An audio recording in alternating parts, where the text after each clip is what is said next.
It's privilege to actually welcome you for this masterclass on funding strategies. I also welcome all the participants, entrepreneurs who have taken time out to be part of this session. Anywhere there is a learning opportunity, trust me, our cohorts, members jump in there to take the opportunity, and we have always witnessed this. So thank you so much, all the cohort members here. A quick introduction about us to you. I will know that we are from Wadhwani Foundation. Our mission is accelerating economic development in emerging economies through large-scale job creation. Your vision it definitely aligns to ours, and we are looking forward to work with you in future too. This is our founder of the foundation. This is the man behind the entire journey that we are putting up. Every milestone is a feather in his cap. He is a proud recipient of Padma Shri in 2020. Well, it's time to introduce you to my audience here. Avilo is a serial tech entrepreneur. He's an investor and a TV host. I happened to browse your profile in the YouTube, and it was so impressive. You speak so well. He started his first startup at the age of 19, around, with patent pending technology as an engineer from Illinois. He built a multi-million-dollar valuation at a very young age of 22. So all these people who are 22, 23, 24, you have loads to inspire from him. He's currently the managing director of Kolkata Ventures, Director ECC Engineering Private Limited. His efforts through Kolkata Ventures in the past 5 years have resulted in 500 plus revenue generating startups responsible for around 4,700 new jobs created in 10 states of East India. The India is actually waiting for you. You're just restricting yourself to East India. It was, very nice to see all your TEDx talks. I would like to just be very mindful to, highlight a couple of your TEDx talks. The participants here, you must definitely Google him up and then look for currency of relationships that he has spoken at IIT. Wonderful talk about, how you can create impact. His TEDx talks on Be Bold and Make an Impact, power of reciprocity and creation, creative problem solving, it will definitely add value to your lives. A recent talk on automation jobs and the future of work. Avilo, it is really interesting. I must congratulate you here. So that's a very brief introduction. You would have seen rest of it in my slide. He looks very young, but he has 150 plus awards in India, US, Canada, and China. 1,800 plus startup mentees in India, US, Canada, and China. He has built 8 businesses in the US and India with multi-billion dollars worth of products ranging from consumer electronics, AI, healthcare, automation, food science, wireless communication, wearable technology, and graphical password solutions. As the great grandson of Sarojini Naidu, Avilo continues the legacy forward by tireless serving the Indian youth through entrepreneurship education using lean startup methodology and principles of Bhagavad Gita. If you would permit, Ankit, I would like to quickly show a YouTube bite of, Avilo here. It's just 55 seconds. I think the participants should definitely have a look at it. Sure. That's for you. This is our speakers. People who are struggling and their faces become smile. I don't do drugs or alcohol or anything, but that's what. Just a second. Yeah. When I see people who are struggling and their faces become smile, I don't do drugs or alcohol or anything, but that's what intoxicates me. That when I see that my effort can make people happy.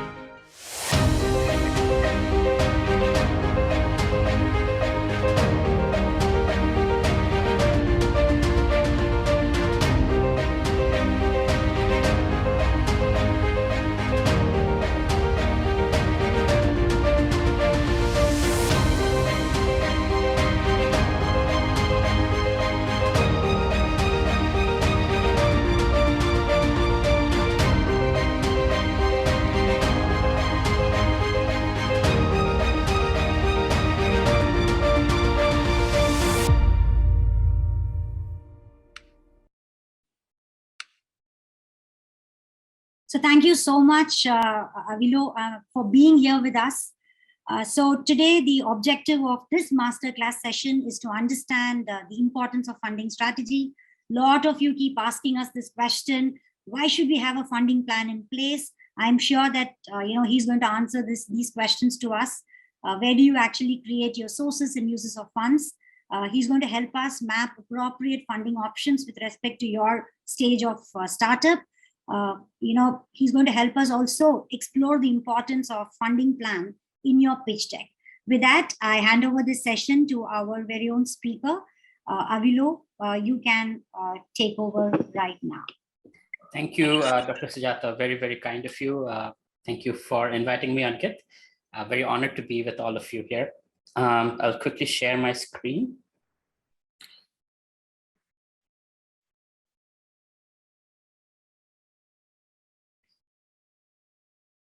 Just a second. Is my screen visible? Yes. Yes, Sir. Perfect. Okay. yes. All right. So as I was introduced, you know a little bit about me. So quickly, this is me, the first year, of entrepreneurship, and also my second year in college, speaking at the Chicago CEO conference. I was one of the youngest CEOs at the time, and President Obama came in shortly after, and we won many competitions. I was on the White House panel for entrepreneurship education. So once graduated from college, I got a team of really amazing people who are much older than me, but got them together to build these wonderful companies in US, Canada, China, Hong Kong, and finally in India. Been honored by the California State Senate, as you heard, TED Talks. I love talking, but Kolkata Ventures has been my dream project. So we are not confined to only East India anymore. The bio is a little old. We are, in fact, we have our startups incubated virtually from all over India and 9 countries. Thanks to the pandemic, we were able to go across the borders of India, and we are very proud to say that even foreign nationals are taking incubation from an Indian incubator, which is really something to be proud of. One of the unique things about Kolkata Ventures is we only let entrepreneurs who have gone from 0 to a million, to those entrepreneurs to only mentor our startups. So it is from their own journey. It is from their difficulties that they have seen, the path that they have experienced. So they speak from experience, not from theoretical knowledge.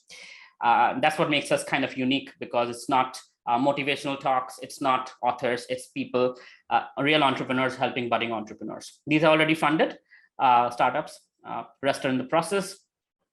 So I'm very much worked with the government of India. We were sent by Prime Minister Modi to the Prime Minister of Nepal to create the startup ecosystem in Kathmandu. I was part of the few startups that you see on the right-hand side. Also, I'm a guest faculty at multiple IITs, IIMs, and 2 US universities.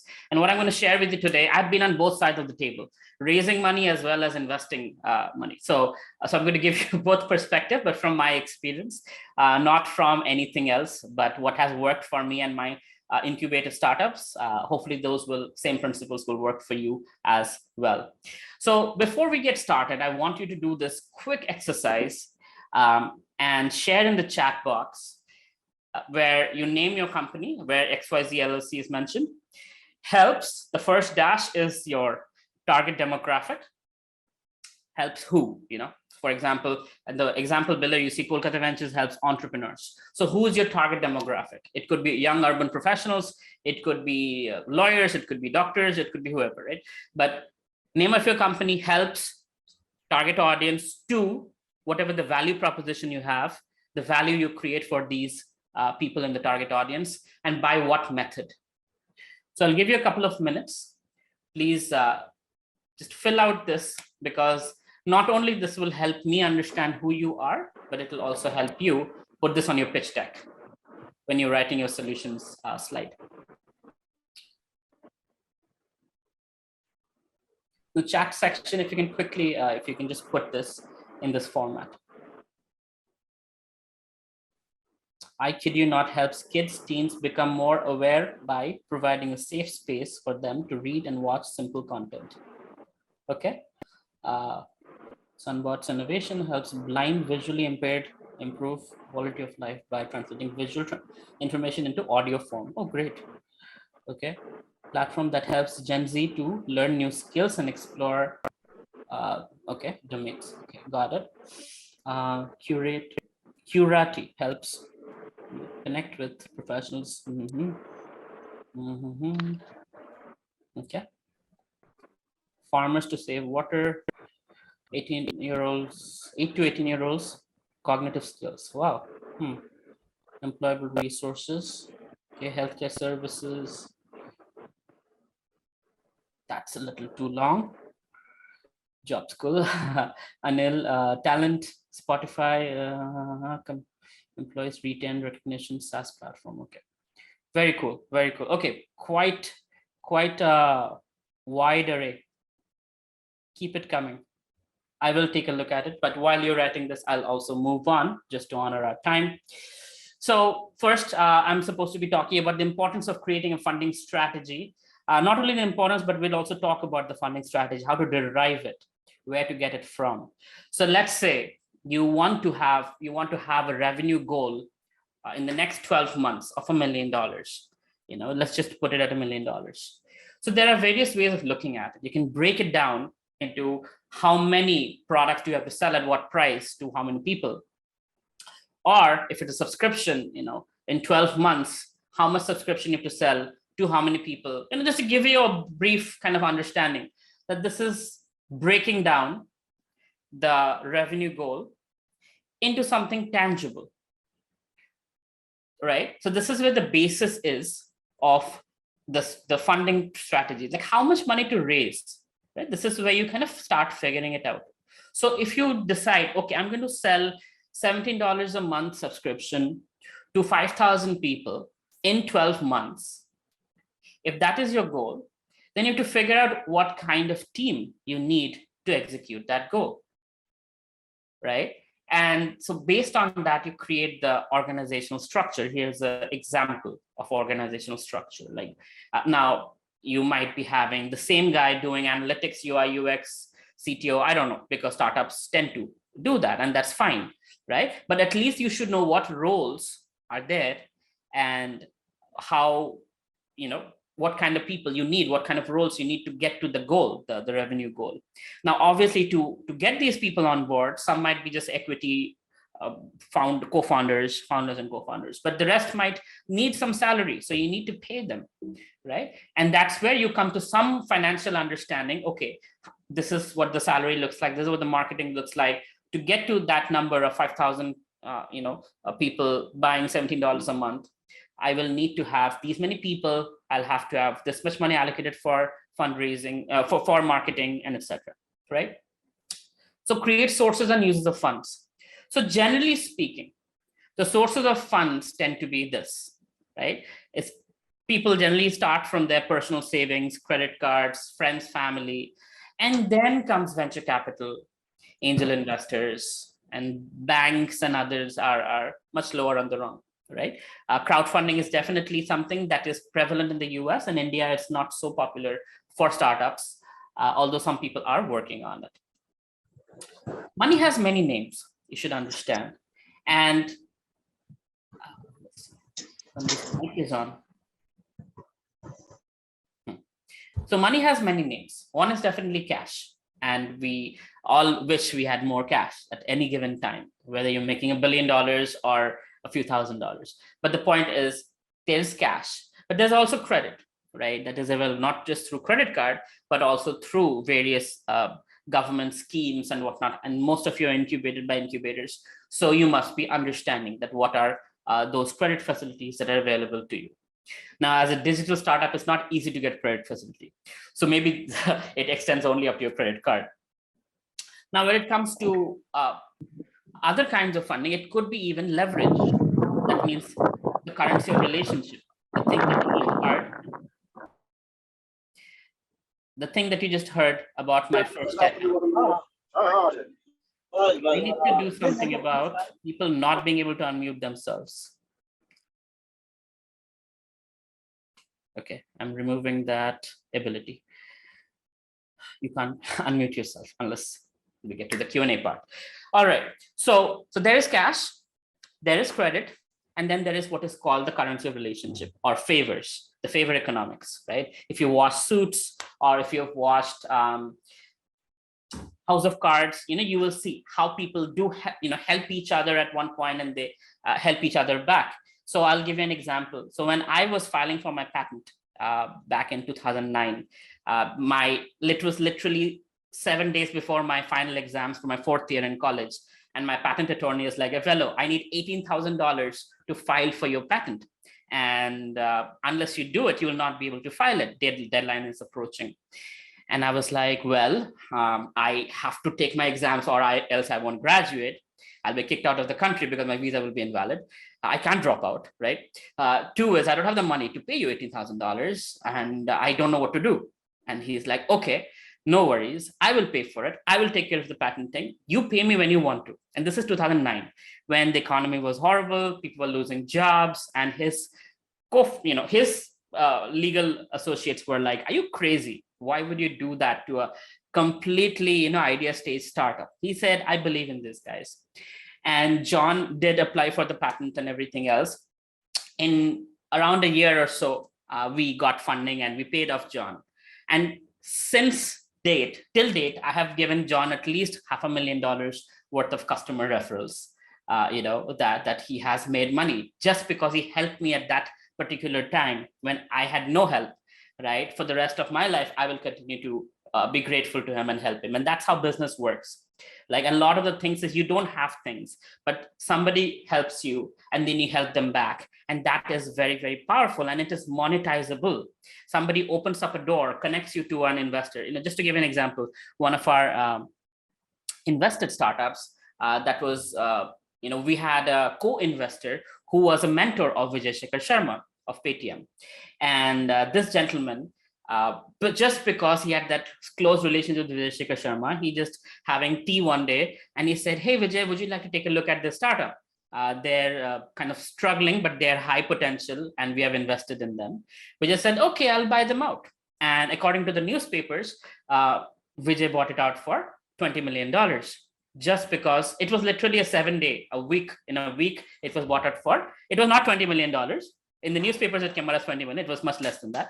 But having said that, that was the PR. The point is, again, relationships mattered here, right? Because there was this guy who's so well connected with Vijay Shekhar Sharma, we were able to get this startup acquired by Paytm. If that didn't happen, who knows? He would probably not be even known by anybody. So relationships matter a lot in the business ecosystem, and we need to understand how to leverage it. So it's not just money. If somebody is connecting you with somebody, that is of value, that is of worth, and you should understand that and try to reciprocate whenever you have the opportunity. Now, going back to my slides. So not only is there this, but there is also, because you're part of different incubators, there is AWS and Microsoft, IBM, Google, they're all giving you credits to use for your hosting, for your gateway fees, for various things that you otherwise would have to pay. But because you're a startup, you get access to all these for nothing, just by being a startup, just by being incubated by your incubators, right? Now, how to allocate these funds? So this is my mantra, where I generally start with zero money, grow with customers' money, and scale with investors' money. So initially, if you come to investors with the idea, in today's world, 2015 was different, 2016 was different, but today ideas don't mean much. You come to investors and you have to show some kind of validation, some kind of product market fit. Only then investor sees, okay, this is how the team is, this is how the validation is.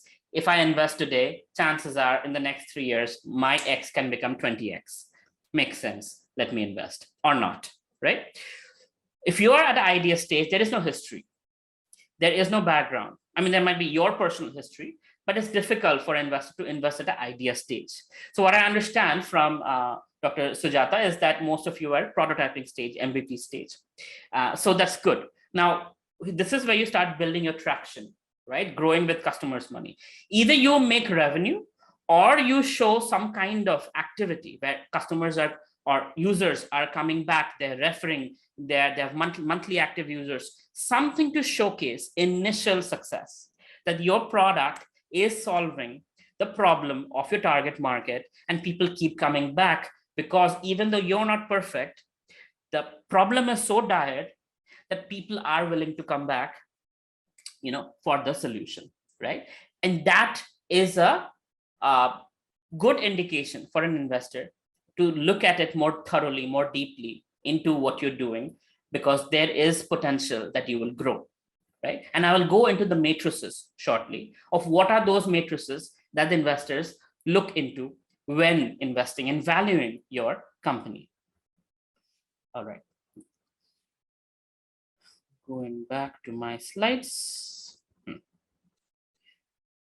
Now, the zero money thing might not work for everybody. If you're a physical product company, you won't be able to do it with zero money. You have to have prototyping, you have to have some kind of physical aspect. But for digital startups, with all the free tools that are available to you, it is okay to start with zero money, grow with customers' money or customers' traction, and then scale up with investor money. So when you are at that point where you're like, I have proven product market fit, the customer's problem and what I'm giving a solution is working, people are coming, our ads are working, people are staying with us, they're referring their friends. That's a validation that something is working here. Now, how do you allocate your budget, right? So at the very ideation phase, right? So I call it the think big, start small, grow slow, grow fast phases, right? So think big is you're thinking big, you're looking at what all is possible. At that stage, 70% of your money goes into product development, 0% into marketing because you don't have any product ready to market, and 30% goes into operations, with the salaries, office, internet, whatever. Then comes the startup stage, where you start small, grow slow.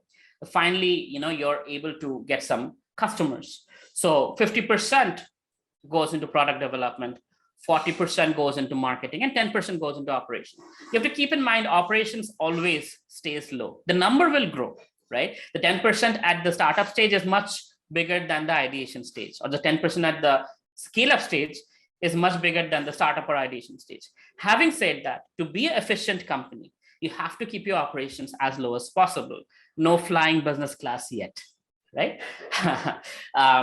So then comes the scale-up stage, where you have proven you are getting customers, your month-on-month revenue is growing, and you're ready to grow across geographies. So if you're in X state, now you're willing to go to Y state and grow beyond geographies, and you need money to capture that market because there are copycats who are copying you because your model seems successful. And that's when investors' money comes in, and you gush it into marketing. 70% goes into marketing, right? 20% into product development, 10% into. Now, these numbers are obviously not static. It depends on your startup, hardware, software, digital, non-digital, proprietary or not. All of that stuff plays a role. But this is a kind of an idea into how much money to allocate at what stage of your business, right? Of course, it changes. If you're a Tesla or making cars, it's completely different compared to if you are selling courses or skill development. Now, here are some things to look at, right? So ideation and prototyping. That this is the stage when you're building a product. No money is coming in, but money is going into it. So if you are let's say a research and development heavy startup, so then you will need funding at this stage. You can't do it, but then most investors won't invest at this stage. You might get funding from impact funds. You might get funding from government grants. You might get funding from I guess some other government sources, maybe somewhat from crowdfunding, but that's about it. At the user and traction, financial traction, you're showing some traction. That's where angel investors come in, where they come and say, okay, here is my 50 lakhs, 1 crore, 3 crores, up to 3 to 5 crores, angels are there.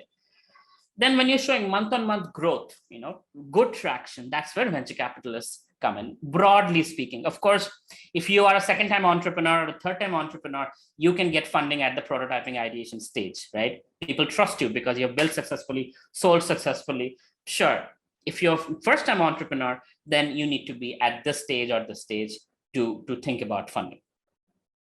here are some of the categories of investors. So initially, it's always friends, family, fools, right? But then crowdfunding, angels, venture capitalists. Then comes, corporate investors. So venture capitalists understand this. Angels are investing their own money. VCs are investing somebody else's money. They have a pool of fund that they have raised from other people, high net worth individuals. And there is a time period of 10 years that, generally speaking, they call the tenure. In that tenure, they have to figure out what startups to invest in, get the return on investment, and they know 90% of the startups will fail. So the 10% that do succeed has to make up for the 90% failure and profit. So VCs generally want a lot more in return, and that is why it's minimum 20x return on investment in 5 years or less, right? Corporate investors are different, where they are not only investing money, they're also giving you some benefit. Let's say Google Ventures. If they invest, they'll also give you access to Google Suites, Google Artificial Intelligence, data sets, and things like that. If a Samsung is investing, Samsung will not only invest money, they will also give you access to downloads on Samsung phones. They'll be like, okay, tell us what is your demographic, this age to this age, this area, geographical location. And next time they get a phone update, they will have your app magically, installed on their phone, right? So these kinds of added advantages you can get from these kind of corporate investors. Then comes the banks and the government agencies, right? So banks generally don't fund digital startups. Having said that, if you're a physical startup, or if you have an IT return of last 3 years minimum, then banks might give you some kind of loans based on your transactions and returns. Now, government agencies, there are Atal incubation centers around the country where you can get 5 lakhs to 10 lakhs, kind of grants. There are also salaries sometimes given up to 15,000 rupees per month for 12 months. There is also fund of funds, where there's 10,000 crores allocated from the government of India to VCs who are connected with those funds. So if a VC invests a crore, government of India will give you a crore. So you get 2 crores for that valuation. So there are various grants also available from the government, depending on if you're biotech, agri-tech, whatever category you fall under, right? So all of these are on those government websites. But the point is, these are the different kinds of funding investor categories that you should be aware of. Now, what is the investor looking for? Majorly, the investor is looking for you as a founder. What is your skill and energy level, right? So skill level is what's your education background, how much have you worked, if you worked at all. And the energy level is, what is your attitude towards business? Are you the employee mindset that you need to be told step 1, step 2, step 3, or you're the entrepreneur mindset where you're like, kar dikhayenge, kuch bhi ho kar denge, right? That jugaad mentality, the growth hacking mentality, right? So your nature and your skills both matter a lot, and that comes out in your investor meetings, in your Q&A and all that, right? Investors looking for both. Then comes your founding team. Who are the people, and will they be able to scale it up? Will my money grow with them, or will they destroy my money, right? That's what the investor is thinking. Then comes your market validation and product market fit. That is there any indication that what you're building, your market wants it? For example, with Airbnb, in their case, they were able to showcase that Craigslist, Couchsurfing, all of these other companies, although were not offering exactly what Airbnb is offering, but it was showcasing a very big market where people didn't want to stay in hotels. They were looking for cheaper options to stay in people's houses or in their couches, right? And that's where Airbnb showcased investors. We are a unique idea, but here is the product market fit. Here is what these people are already looking for. And if we come on board, we can capture this market. And that's what they used to raise their first $500,000, right? So then comes geographical proximity. Investors like to keep an eye on the startup, and if they are geographically closer, so a Gurgaon-based investor or Noida-based investor might want the startups to be near them. Now, today with pandemic, things are a little different. During the pandemic, our startups raised around 13 crores. None of them met the investor. It was pitched on Zoom, due diligence online, money came into the bank accounts, and without meeting, each other, right? It was very, very powerful just to see that happen, because I've never seen that happen. Investors love to meet and see things. So geographical proximity matters, but not as much post-pandemic, but depends on the investors. Traction matters a lot. What are the numbers? You know, if you are an app, for example, what is your monthly active user? Retention rate. So people say, have so many thousands of downloads. An educated investor will ask you how many uninstalls in the first 30 days. What is your retention rate, right? How many daily active users, monthly active users, right? Weekly active users, etc. So traction is very, very important, because those are the numbers that showcase if there is a potential of growth or not. And then comes the scalability. Tech enable scalability or not. Are you going to grow through, if you're a restaurant, there's not much scalability. That means you might, if you have 10 outlets, you will grow linearly, not exponentially. But if your restaurant is branded enough and it can franchise out, then it's exponential growth, right? Or if you're an app, you know, you can grow. You built one app, you code for one product, and you can sell it 1 million times, or a SaaS product or whatever, right? So is it tech-enabled scalable or not? Go-to-market strategy. Do you understand what it takes to acquire customers, right? Because a lot of times, team of techies and engineers, and they have no idea how to grow the business, how to get the marketing. They don't even care about the marketing aspect. And so that's a lot of times the turnoff, because it's tech heavy and business light. And that doesn't work, because tech is 30% of the business. 70% is operations and marketing. And if you don't understand that as founders, as a founding team, then investors find it very difficult to invest, right? Timeline for execution. If it has been 3 years and you're still doing market research, then you're basically an academic. You do not fall in the category of entrepreneur. And so that is also a fear factor. Like, oh, you guys are too much into research and you're academic. You're not Jugaru entrepreneurs who can take it and run with it, right? So timeline is very, very important. If you started in 2017 and you say, oh, we are still pre-revenue, good luck. Use of funds and financial projections. This is very, very important. So you're asking for money, but how are you using the money? Do you understand in the next 18 months or 12 months that you're going to utilize this funds, how this money is going to be allocated, and how that will yield the kind of revenue you're looking for, right? So again, these are part of your pitch deck, but your understanding, you'll be questioned on these thoroughly to understand if you get it, that the money that you're asking for, do you know how to utilize this money, or you're just guessing? When people say, I'm looking to raise 5 to 10 crores, very, very big red flag. Why? Because there's a huge difference between 5 crores and 10 crores, right? So if you don't know the difference between 5 crores and 10 crores, and you say, that means you're just guessing here, and you're not serious about the money that you're trying to get from investors. And that is a no-no, strict no-no. So you need to understand the amount of money you need, and you need to be able to uphold, that understanding in the Q&A section when investors are questioning you and trying to understand how you're going to grow with that money. Lastly, now in India, it's not very common in pitches, but it's nice to have, which is exit strategy. If you know companies that have gotten exits in your category, in India or abroad, it's good to mention them and list them out, because that helps people understand, oh, this is a hot category. Oh, there's a lot of acquisitions happening. So I could potentially get my money back, within 2 to 3 years, right? So these are the things that the investors look for. If you didn't get anything out of it, the most important thing is credible team, capable of execution. If you have the team, you got 90% of the game done, right? People who have done it before and know what they're doing. Somebody who says, hey, I have built an app that has 200,000 users and I scaled it up to $10 million. Fantastic. You have a great, team member. So if you're a credible team capable of execution, 90% of the problems done. Rest of the things are only 10%.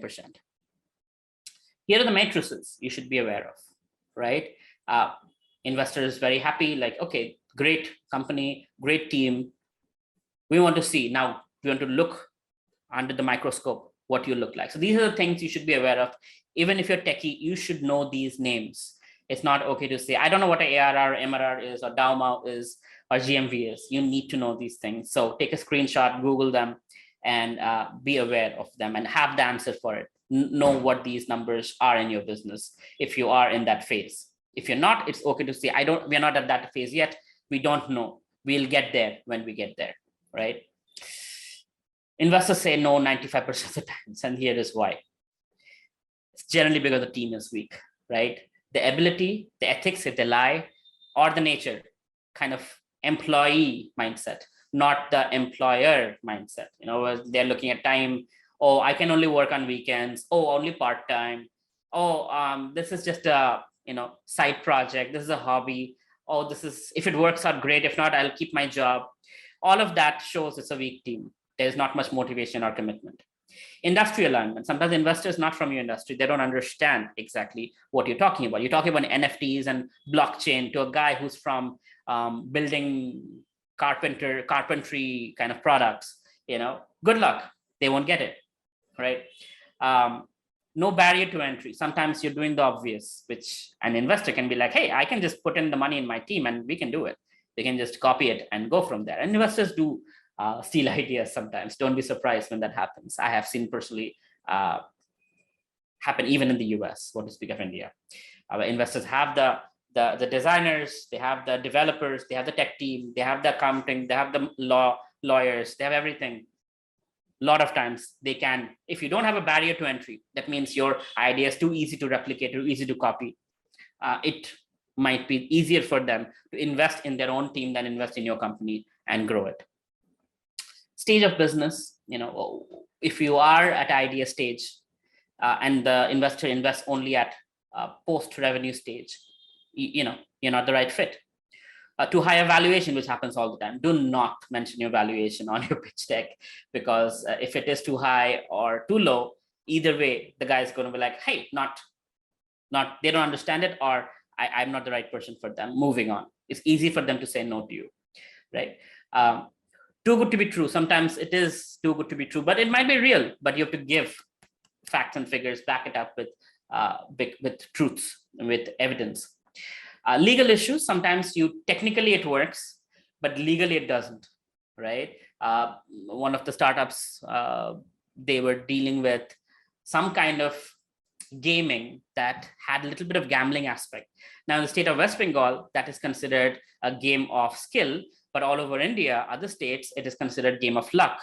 So they were shut down. They were not allowed to pursue that startup legally, although they had the tech and everything else. So, and then lacking a scalable story. If it is not scalable, investors would not invest.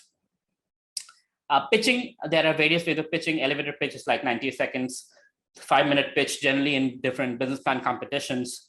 10-minute pitch also there, and 20-minute pitches at the investor's office, where you get a lot of time to pitch, explain things in details. This is what your pitch deck consists of. These are different slides. Don't make it more than 20 slides. But this is basically the idea, the headings that you cover. And then if they like your pitch deck, they like your team, then they go into the business plan mode, where they go into further details. And this is generally 20 to 40 pages long, where you take your pitch deck and you expand. Because this is where you are talking in details about your team, about all the things you've done, your competitors and everything else, right? Once you're done with this stage, then comes the valuation. Okay, I like everything. Now let's talk about valuation. So 3 things that define your valuation. If you ask a CA, they will tell you a million formulas and a million things. But as an investor, generally the valuation is done very, very quickly, in fact. One is your tangible assets, which most digital startups don't have, besides chair, table, laptop, which is nothing. Intangible assets, that's where your patent comes in, your Facebook likes, followers, Instagram, etc., LinkedIn, your goodwill, your letter of intent from companies, your team, their value, all of these come into intangible assets.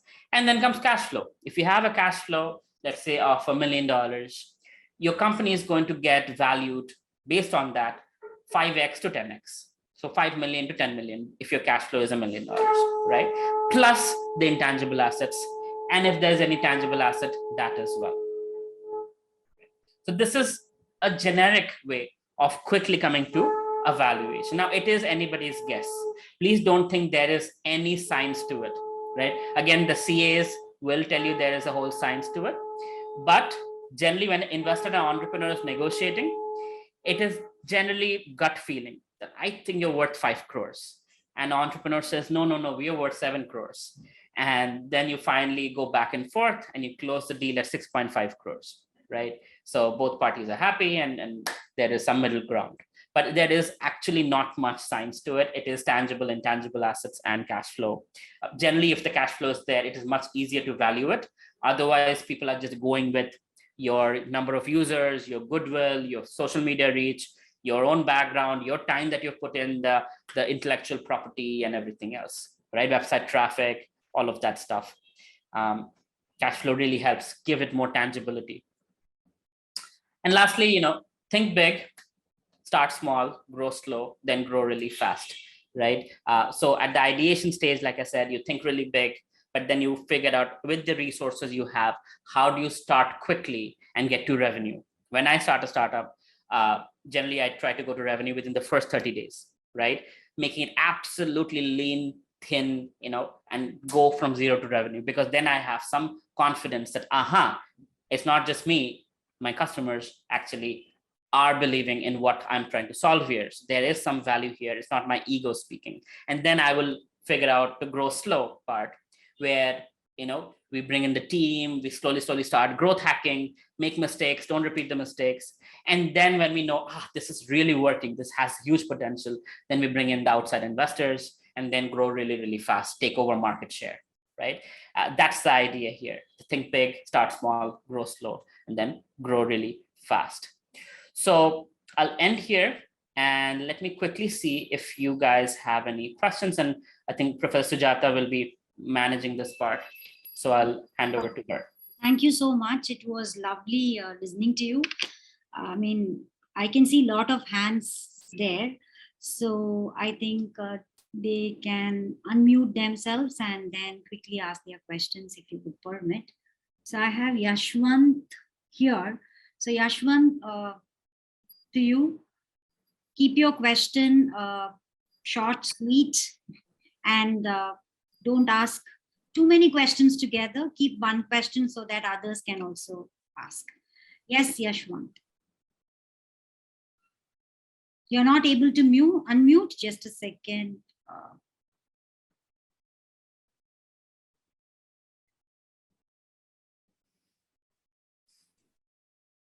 Hi, sir. Thank you. Good evening.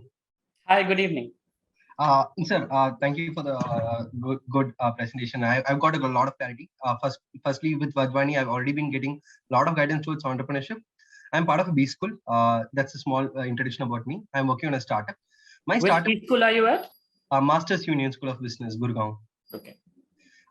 So I'm working on a platform that is to be driven with a lot of data and content. We're trying to solve for the decision paradox for every consumer to choose a meal. It could be either to order outside or even to cook. A person takes average around 30 to 40 minutes to decide what he wants to eat. And that's a huge problem. And there's no food community platform in the world. So that's what we're trying to solve for. This being a more data-driven and the revenue stage making can happen only in the later stages. I see in the entire presentation, I saw how you critically mentioned that. What is your question? Yeah, sorry, I'm just coming there. You have critically mentioned that you grow small, make some revenue from the customers. For a startup like mine, where revenue making at the very beginning is not going to be possible, I have to onboard customers, create content, data. And how do I go about this, sir? Like, that's my question, sorry. I'm not clear on your question. You said a lot of things, I lost you. So in one line, what is your question?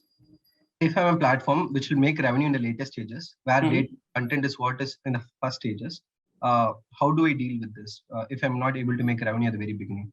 Okay, yeah. So I already gave you. So you should go for these. If you don't have revenue, at least have some of these things working out for you. Let me see. Well, these are all revenue related.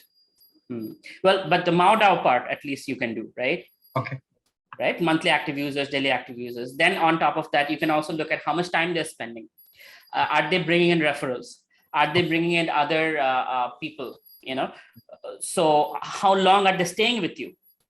Are they uninstalling or not using or quitting your application, closing their account? So all of those numbers can be utilized also. If you don't have the revenue part, at least have the user activity part and the growth part of the user activities on a month-on-month basis. So there's a question here in the chat box. Maheshwari Srinivasan, is it fine to do business without investors by reinvesting back with our own earnings? Absolutely. Absolutely. I mean, it's the best way to do it. It's called bootstrapping, and many people do that. Having said that, it is nice to have investors' money at a stage when you are ready to scale up massively and take over market share, because with your own money, you can roll it and grow slowly, which is good. You should do that regardless. But there will be a point when you see there's massive opportunity and others are copying you and growing, and you're not growing fast enough. That's when investors' money really, really helps you grow. But it's totally okay to not grow within, not take investors' money at a stage when you can afford to just fund yourself. Great. We have Amandeep Srivatsav here. He's from our Lift Off program. He's already having a growing business. Aman, if you could unmute yourself. Thank you so much, ma'am. Thank you so much, sir. It is an honor to have you on the show. Thank you so much for the guidance. Actually, sir, we are technically facing a problem regarding the valuation of the company. The thing is, the valuation we are asking from the investor is not being cracked by the investor.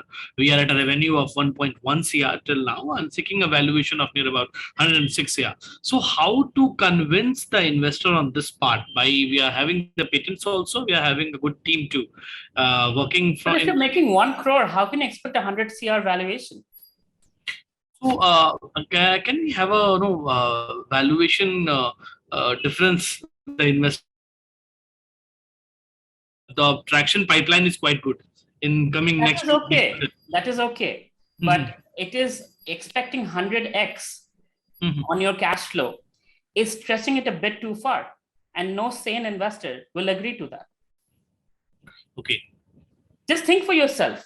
If you're investing in a stock market and the company is, if you're looking at the fundamentals, nothing different than stock market versus, how investors invest in a startup. It's about the fundamentals. You were making 1.1 crore and you expect 100 crore valuation. It's unless you have like people from the best of the best, you have ex Microsoft's VP level and ex this and ex that, then it's a different story. If these people are serial entrepreneurs that you have in your team that have built and sold companies, sure, I can go with the 100 crore valuation. But if it is not, if you're first-time entrepreneurs, I don't know how to even stitch that together. 100 crore valuation with a 1.1 crore revenue. Wonderful. So I'll be in touch with you. I'll send you on the ping on WhatsApp. Yeah, so that's why I shared that last screen. So anybody who I'm not able to cater to right now can always reach out to me on social media, as well as schedule a one-on-one session with me on that number. I have Suket here. Suket from Sunbots. I have asked you to unmute. You can get into the question. Yeah, quickly. Yeah. Hello, sir. I am Suket. I'm founder of Sunbots, and we are working in wearable device for blind. And we are currently a total social enterprise. Our product has a bigger scope apart from being a social enterprise. And at the moment, how do we position ourselves if we are going to do into fundraising? I'm not clear on your question. So you're a social venture, so you should be approaching impact funds, that's for sure, right? And government grants. But then I don't know who your market is and what is it that you're looking for. So in the future, the same product has an application in warehouse, and in future, maybe we can have it for a consumer electronics also. It's a smart glass with a camera enabled. So how do we position a product today to raise funds for future? See, if you're a social impact company, then it has to be positioned for social impact and grants and all that. Investors are not interested who invest in high growth startups. Because you're a social impact, you will make a lot of impact, but you will not make as much money, is the understanding. It might be untrue, but it is still the understanding, right? And if you want to, because you're saying you're a smart glass with camera, there are quite a few products that are competing products that exist and have existed and closed down shop. So there is a lot of failure rate in that domain, specifically speaking. So look at what you have as an advantage. Your board of advisors matter a lot. The Vadhvani Foundation backing you matters a lot. So use those aspects to your advantage to show that you're doing something right, and make that your story, that what is it, that why will you succeed even though others have failed in this domain. And given a real product company, maybe you have intellectual property protection and other things, right? You have a patent or something. So those are all your advantages. So put it together and find the investor who understands it and can benefit from it. Doesn't have to be necessarily a VC or somebody. It could be a Raymond's. It could be a company that wants to use smart glasses with a camera, a security company, I don't know, right? Who might be like, oh, you know what? If I invest in this company, I might be able to benefit from this product. So for them, it's a strategic partnership and they invest. Thank you there. There's another question in the chat box. Rahul Ranjan, any easy ratio between revenue by startup and investment by investor? One more time, what ratio? Any easy ratio between revenue by startup and investment by investor? Like I said, the revenue you're making, the valuation will go to 5x to 10x of that revenue. Plus, if you have intellectual property, goodwill, and other things, other intangible assets, right? So if you're making $1 million, like I said, 5 to 10 million, you can expect as your company's valuation. Having said that, if somebody is investing $100,000, then they'll get that much percentage of that valuation. That's how the valuation thing works. So I have Pulkit Ratori here. Yeah, quick question. Yep. Hi, sir. It's fantastic to have you amongst us and a lot of inspiration. So if there was a young fundraiser, or like I would say a person like me who wants to start like a fund of funds, what advice you would give me, and something that you saw that was different from your time of starting like Calcutta Ventures to now? How can you help a person like me who wants to create a fund of funds? Well, first of all, you will need to prove to the people investing, if you're building a fund, that you understand how to get the best startups onboarded. So some relevant experience would be needed. If you don't have it, get a co-founder who has that relevant experience, right? Who might have been running an incubator, or might be in a VC firm who has closed a lot of deals and whatnot. So some relevant experience would be required, and network would be required. And the third thing is government connection, because it's not easy to get connected with the government, SEBI approval and all of that. They really give you a hard time. It takes almost 6 months to a year. So having good lawyers. So that's kind of basic things you would need. So I'm just you didn't answer the part where, what do you think is different from your time when you started creating funds versus now? I never created fund. I invest my own money, right? I didn't create a fund. I invest my own money, and I invest money from my own friends. So we invest together. We team up and we invest if we like a company. So I have Thank you so very much. Here. Sure. Mr. Mahesh, I've just unmuted. Yes. Yeah. सबसे पहले तो thank you ma'am आपको, और सबसे पहले thank you. और मैं गुजरात से हूँ सर, और मुझे बहुत पहले तो खुशी है कि बचपन से मैंने सरोजिनी देवी के बारे में काफी पढ़ा हुआ है, मेरी सिविल सर्विस के दरमियान में भी पढ़ा हुआ है, और आपको देख के मुझे वो एक बहुत अच्छा लग रहा है। Thank you very much. अच्छा, दूसरा है कि मैं गुजरात से हूँ सर, बेसिकली हम गुजराती बिजनेस में ही होते, और मेरे पास सर 25 साल का रूरल डेवलपमेंट का अनुभव है। 50,000 महिलाओं को हमने माइक्रो फाइनेंस दिया हुआ है। और बहुत बड़ा मेरा नीचे आउटरीच है।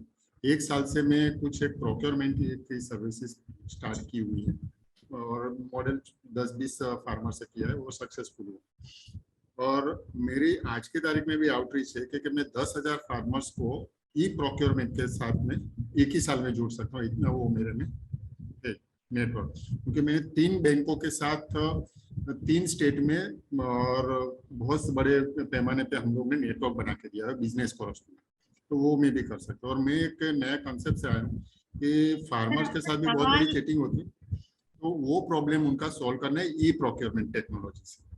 तो सर अब मेरे वो लेवल पे आया हूँ कि मैं स्केल अप नहीं कर पा रहा हूँ, क्योंकि आप जानते हो कि फार्मर्स को केस नहीं देते, वो हमको माल नहीं देते।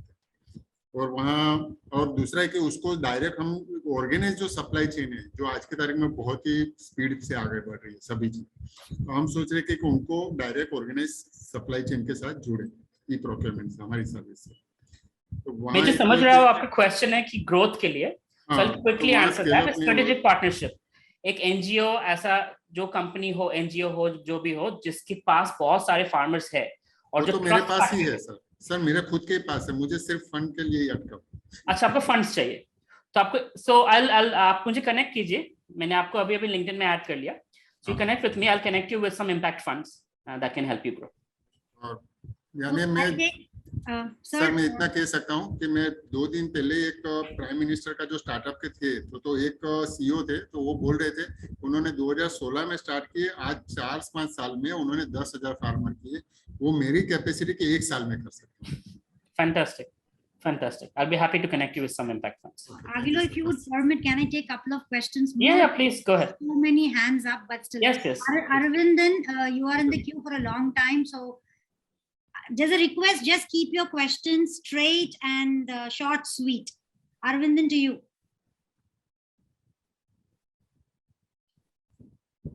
And just in case you're not able to ask your question, just connect with me on LinkedIn. I'm the only person in the world with the name Avello Roy. You'll be easily finding me on LinkedIn or Instagram or wherever else, and you can connect with me, and I'm happy to help you later on also. Yeah, I think Arvindan is here. You're not Yeah, here. yeah, I'm here. Yeah, I'm here. Can you hear me? Yeah, yeah. Quick question. Yes, yeah. Thanks, Avello, for the beautiful presentation and the knowledge sharing. So I have a small doubt here. So on which thing investors look more, like is the profit margin of the product or the market share the company holds? Because if you see the companies like Swiggy and all, they don't have profit, but the market share is always higher, right? Profit. When does profit happen? When you stop growing. When you keep putting in the money into growth of the company, you're not making profit, but you're capturing market share. And that is far more valuable for the long term than being profitable. Profitable means you've stopped growing. You're letting now whatever you've done the hard work, now that you're reaping the benefits of it, right? But if you keep growing faster than the customer growth, then you will obviously be running in losses. But what you're doing is you're capturing market, like Cred has captured 20% of the credit card market. There are 4 crore people in India who have credit cards. Of them, 20% use Cred. Imagine the kind of data that they have access to of what Avello Roy buys from Amazon, from Swiggy, from Zomato, from wherever else. Cred knows, and they're selling that data to retarget me for whatever product they want to sell. So that's more, the market share is very, very important. Okay, thank you. Sure. Yash, yours would be probably the last question that I can take it up. So Yash. Yes, you're muted. हाँ जी sir, मेरे को ये पूछना था, जैसे कि आपका signal में कुछ बैंक मैनेजर से, तो वो 1 CR तक का लोन हमें देने को बोल रहे हैं, तो हमें लोन लेना चाहिए या फिर वीसी को अप्रोच करना चाहिए with 10 CR turnover? So loan is always better than VCs, क्योंकि लोन में कोई आता नहीं कि आपके पीछे आपके बोर्ड में बैठ के नहीं बोलता आपको कि क्या करना है, right? It's always cheaper because you're not giving any equity. So at 10 CR, cash is there. So VC money, equity is much more expensive than loans, because loan you get it at what, 10%, 9% interest, and you can pay it back. And if you're making 20% profitability or whatever, you're good to go. So always loans over VC money at your stage. We always promote inclusion. So I can see Momita Day here. So I want her to ask a question. Momita, I have unmuted you. Momita? Yes. Hello. Hello, everyone. Hi. Yes. First of all, thank you for the presentation, Mr. Roy. I have one question. You said that to include co-founders, knowledgeable co-founders. How do I get a co-founder interested in my venture who is already involved with other ventures? Not a good idea. You should get a co-founder who can dedicate his life and soul to your venture only. Because if it's like having a boyfriend, right? If they're into too many relationships, they're not the right fit for you. So it's a commitment to your business. There's only 24 hours in a day. If they're doing multiple other things and they're giving 4 hours a day to your business, it won't work. And investors, if you're going for fundraising, they will also not appreciate that. So go for somebody who can dedicate their life and soul to your vision. Okay, thank you. Sure. I think interesting, and we should try and park our questions, and he has already given you a good to go. He has allowed you to get into the LinkedIn and ask questions. So, I mean, we are at the closure. Others who have your questions, share it in the chat box. Definitely, we will read through your chats, post these questions to Avilo, and I'm sure that we are going to connect to you. I thank you so much, Avilo. Just a quick, summary of what we tried, to understand as part of this masterclass. You started it so well. There was a complete flow, how to have your revenue goals in place. I really loved your mantra. So as others, start with zero money, grow with customers' money, scale with investors' money. It was lovely to, read through those 3 lines. Thank you for those, simple formulas for allocation of your budgets in the stages of ideation, startup to scale up. It was lovely to understand, why the investor says no. Because many times, startups have this question of, I did so well, why is that they threw me out and things like that. So I think those 10 parameters that you gave them is like a tip. They will definitely carry it forward. The pitch categories, or probably the pitch deck that you showed to them with, those 20 slides that they should make, was wonderful. Many times, they get stuck with the valuation. I think today it was very clear when you said that first do your pitch deck, then go for your business plan, and then probably talk about valuation.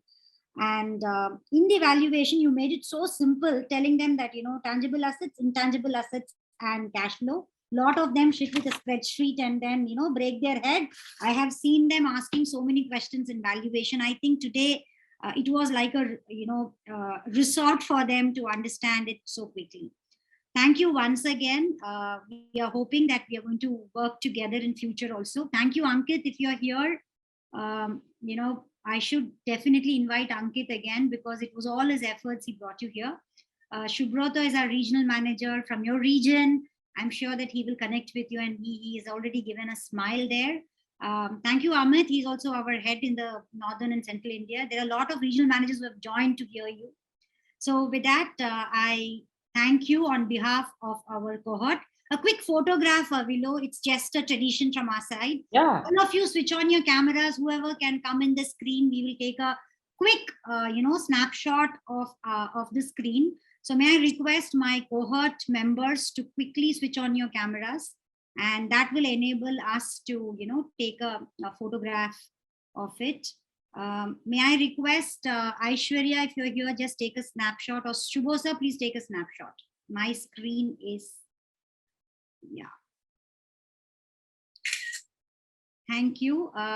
So Naman, have you taken one with all your smiles? Yes, he's smiling. He's also my startup, always breaking his head with valuation right now. So thank you, Avilo, so much. Thank you very much. Always a pleasure to be with Vadhvani Foundation. And in fact, on your YouTube channel, there are some of my videos there as well on the Vadhvani Foundation channel. So I'm happy to always associate with all of you. I find it very valuable. So thank you for tolerating me the last 1 year, 1 hour. And if there's any way I can help you, I'm here for you. Thank you very much. Have a good evening.